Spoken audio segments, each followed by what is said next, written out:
This gentleman had a tree removed and he had a handyman come in and make the repair to the pipe that was broken where the tree had been removed from.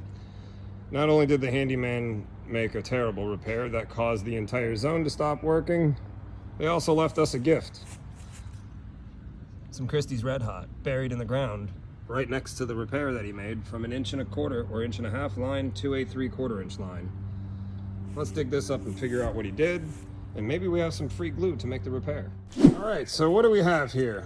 We've got two different zones running through here. It's the end of one zone and the very beginning of another.